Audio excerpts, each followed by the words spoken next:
Ever wondered what goes on behind the scenes of the health innovations we see? Or what health innovations are even out there in the first place?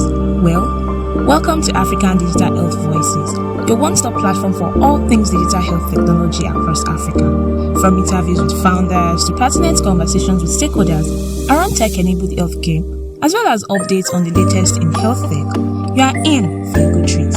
Now sit back, relax, and enjoy the episode. Let me officially welcome you to the Digital Health Voices. Essentially, it's a platform for us to curate African voices within the digital health ecosystem, telling their stories, and their perspective, because we think it's really important, to bring, that perspective to play across board. And we're super excited to have you and to hear your story in your own voice. Welcome, Dr. Bertel from MedAfri. I'm happy to have you here. Please, would you just do a quick introduction, and then we'll take it up from there. Okay. Thanks for having me. My name is Dr. Bertel. I am a medical doctor, and I'm a founder of a health tech startup that mainly works around digital health. And our aim is to use technology to better healthcare in Africa. Since 2019, we've been working on different aspects of health, including breast cancer and cervical cancer awareness with our app Tege, and more sexual and reproductive health and rights for adolescents and young women's health in the app and the digital platform called Saba. And now we are working on a digital platform called MedAfri. It mainly focuses on non-communicable disease such as diabetes, hypertension, and asthma. And we aim to improve healthcare for patients dealing with chronic illnesses. Cool, super cool. So what inspired you to start this venture? So my first venture, actually, it wasn't really supposed to be a venture. I was in medical school, and we were doing projects around women's health. So we used to go into offices and we used to teach about breast and cervical cancer. We used to basically raise awareness on the importance of early screening and detection. And whenever we were doing that, we realized that they didn't really have this teaching material available to them. So we were trying to do that at first.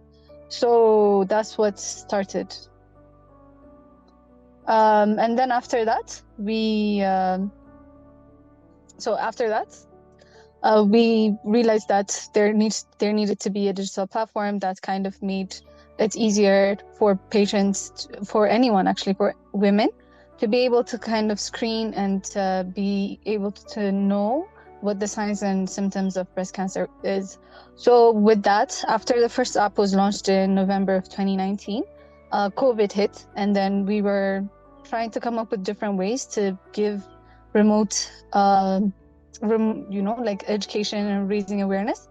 That's how we stumbled into how important reproductive health was and the other aspects of reproductive health. But when it comes to MedAfri, we started our venture after an entrepreneurship training with Jasiri. We were trained within the 3 months in Rwanda, and we're now in our venture creation phase. But we learned that what we were planning on working on was actually very different. We were planning on working on medical dispatch because people didn't really know where to go whenever they needed healthcare.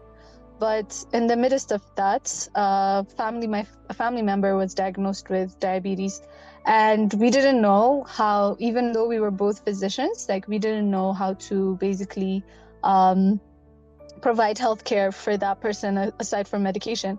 When it comes to a healthy lifestyle and lifestyle modifications like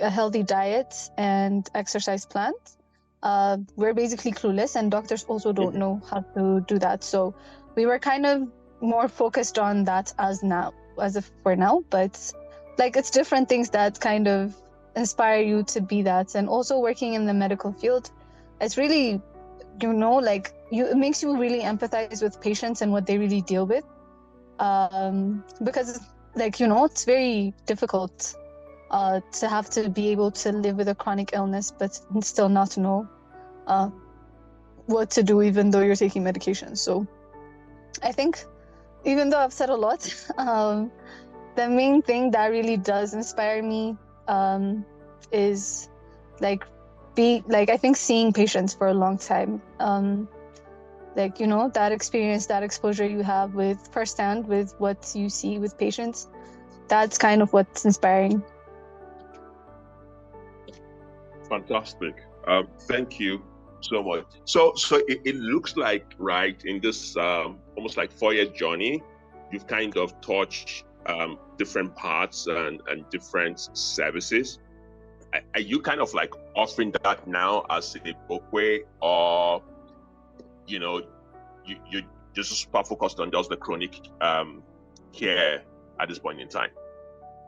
So at this point in time, I spent majority of my time working on the chronic illnesses, but we have a team that negotiates. I mean, we have a team that basically takes care of, the women health care projects. We're onboarding more doctors. We're setting up our, physical space for that medical consultation as well. So that's the women's healthcare, the femtech aspect of our company is basically being run by a whole team. So now I kind of get to just focus on the chronic illnesses part. But since it's a passion project, you can't really leave it, So yeah, we are working on different aspects of health, but with different teams. Fantastic. Okay, great. So let me ask this, right? So both of you are doctors, right? How are you handling the tech part of this?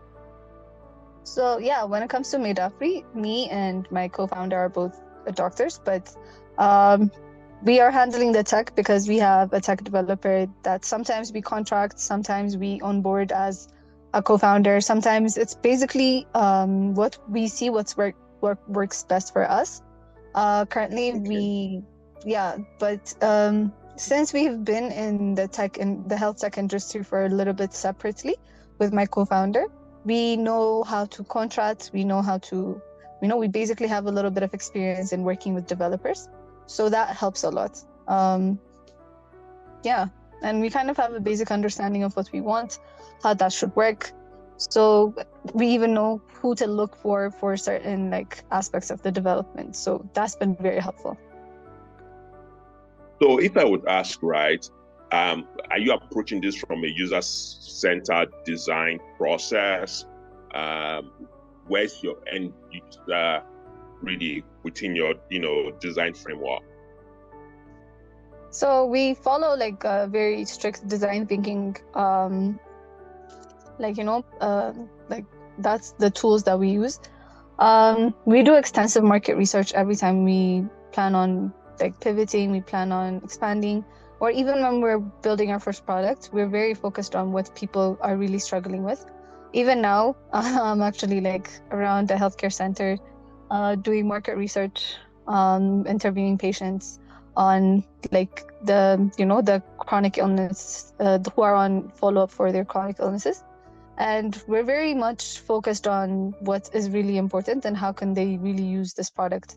So even starts from what is really something that affects their life and what is the thing that what's the real problem to solve to make their life better.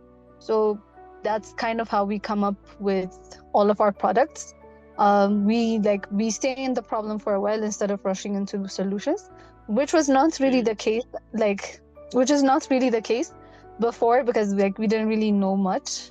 But now that we've learned, and also with Jasiri, with other incubations and with other entrepreneurship trainings, we've learned that it's not if you build it, they will come type of approach. It's more of you need to really be user-centric in everything that you do. Fantastic, well done. I mean, it seems that the older you have grown in it, the more cautious and more patient you are with the process of building this out. So let me quickly go on and just ask that, what would you say is MedAfri's role in terms of improving access, to healthcare services? So currently we're working on different aspects of the medical services. One is the medical, the actual medical, providing a wide range of medical services. This means consultations with specialists, lab care, and labs, pharmacies, imaging centers, all of that sort. We plan on just giving that patient access to very convenient type of care. So even home care is some of the things that we've partnered with and we started working on.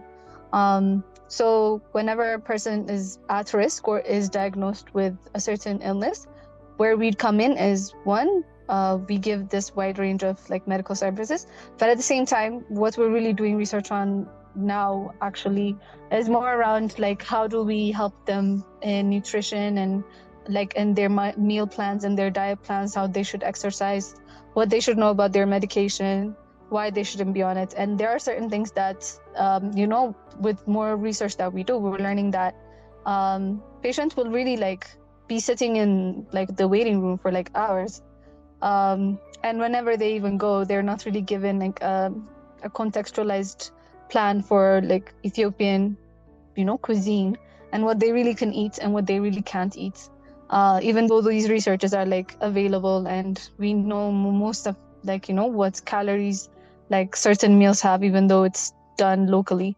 So whenever they're online and they're Googling and they're having YouTube, they're watching YouTube, they're going into TikTok and they're searching through those resources, they don't really find the contextualized type of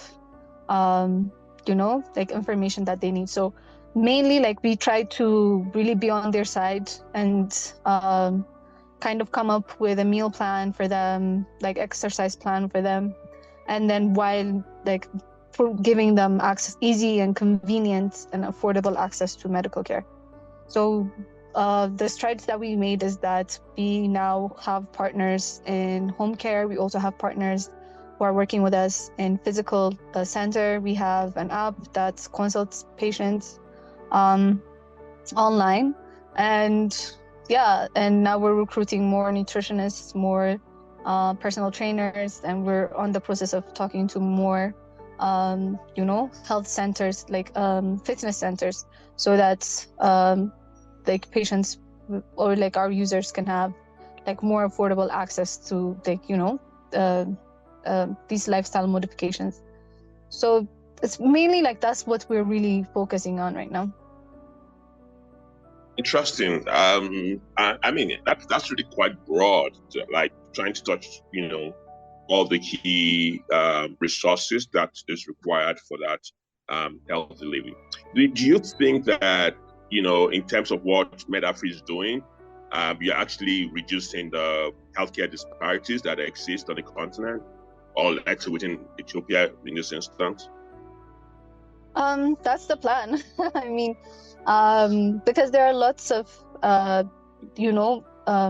healthcare options that are available, but patients aren't really being able to access those. So the main problem is access, right?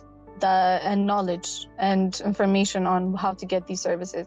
So basically, what we really want to provide is convenience, ease, affordability. So even when it comes to what we're really focusing on right now is that what lifestyle modification sets up one patient from the other, because most patients are around the same type of medication. But what really sets apart is whenever we're asking patients of what is really the problem, what are you really facing, they keep mentioning that it's about diet. I've been interviewing patients, 5 patients a day, and most of the time what they really are lacking around is those basic informations that's contextualized to the Ethiopian context. So we're gonna start with Ethiopia, and then I can't say that this is gonna be a solution that works for Africa, because I haven't been to all parts of Africa, but we're really focused on solving different aspects based on what that society needs or that individual needs, actually. So I don't know if this really answers your question, but we're really focused on. Go ahead. Yeah, we're really focused on what the problem is and what we even should prioritize based on, like, you know, the healthcare. Because even though we have some resources to, like, you know, with our partners and everything, we really focus on what individual patients really need. Targeted care, like, you know, individual care, very personalized care, what we're really trying to do.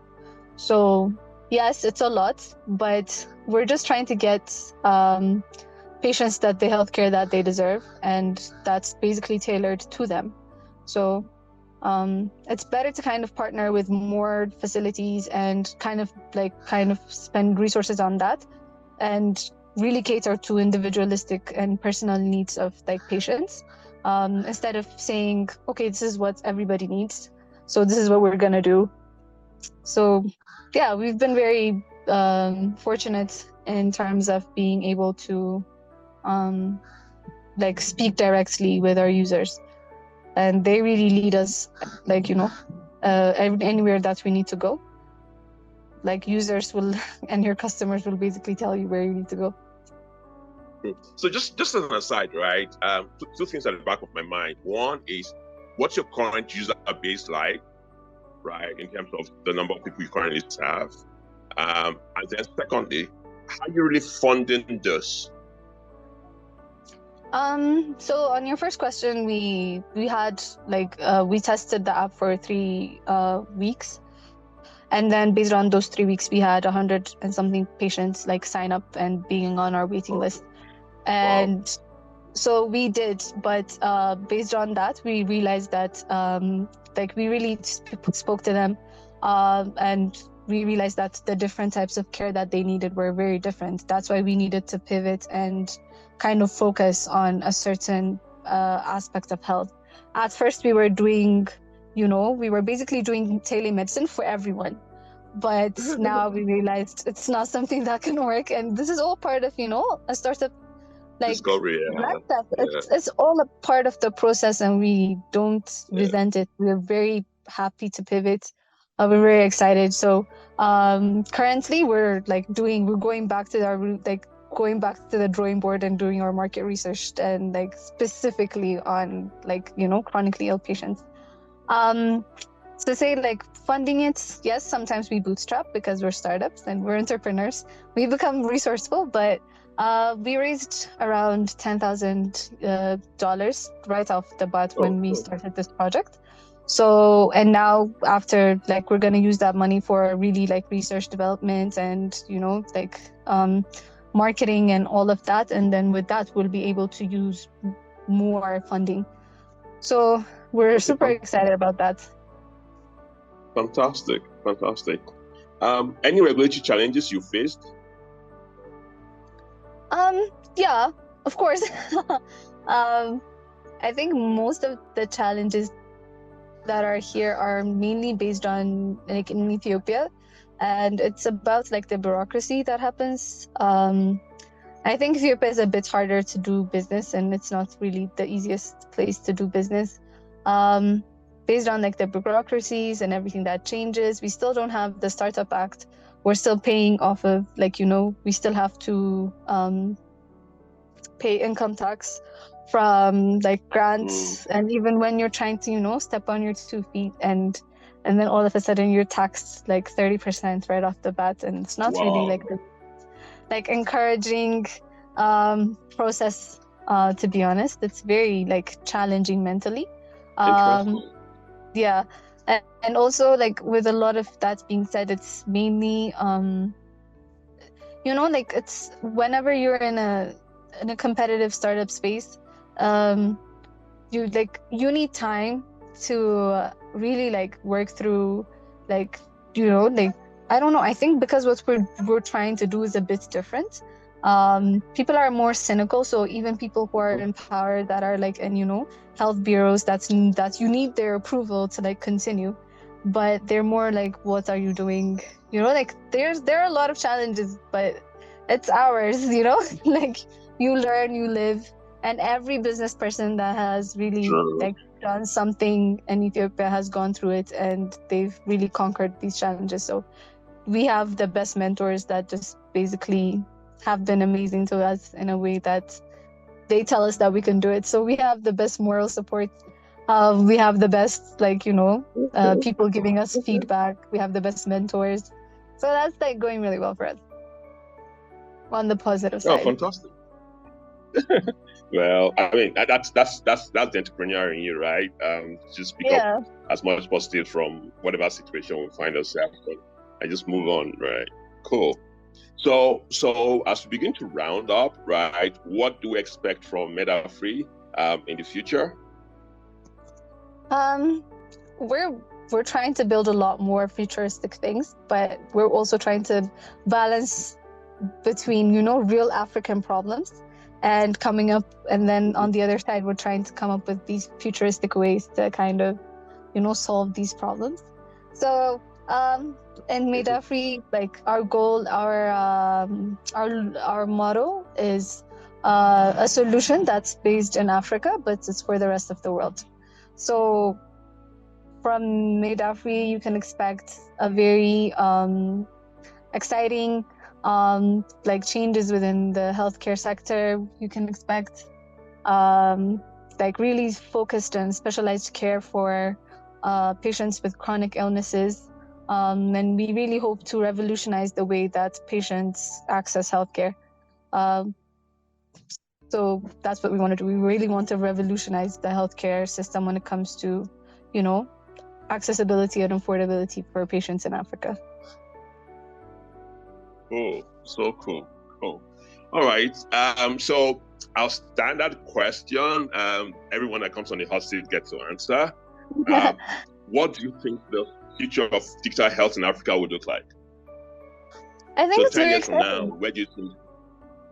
Okay, cool. Okay, go on. Exciting because I remember even 4 years ago in Addis, there weren't that many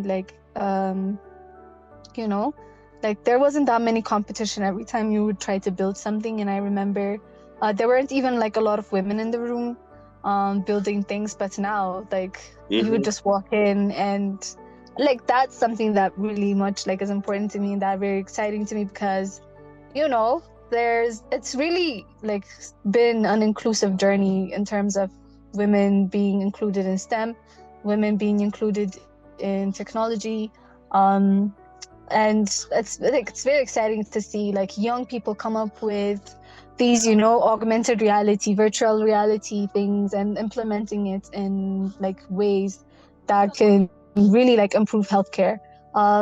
So it's been very exciting to see what these young people are coming up with in terms of improving healthcare, and I think we have a bright future ahead of us. All right, thank you very much, and that's very optimistic. So finally, last words for the audience. What would you want to share?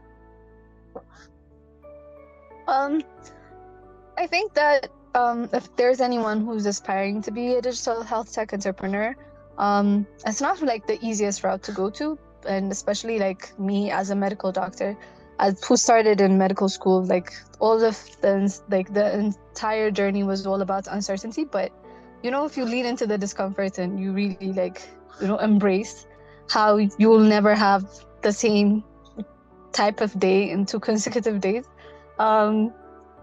it's one of the most exciting routes to take. And I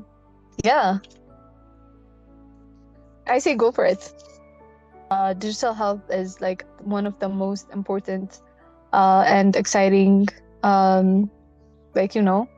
phases that we're gonna go through as a whole continent, especially in Africa, and how we will be able to help. In Africa we have 1.4 billion people living within our continent, and using digital platforms will be helping so much more of our society if we really build on that. And I say embrace the journey if you're aspiring to be a digital health entrepreneur. embrace the uncertainty and like really lean into the discomfort and go for it. It's one of the most exciting journeys you can take. Thank you very much. It's been a pleasure having you here at Digital Health Voices. Very interesting insights you've provided, and unique approach to the problem. And for me, I just deeply appreciate that patient engagement to find what really matters to the patient and just solving around that. And so, from us here, Digital Health Voices and Digital Health Africa, we say well done. Looking forward to the great things ahead. Hopefully, in a short while, we'll be back to just review how much progress you've made. So thank you for coming on board. Been a pleasure talking with you. Okay, thank you for having me. I'm looking forward to speaking again. Thank you. Have a great day. All right, cool. Same here. Bye.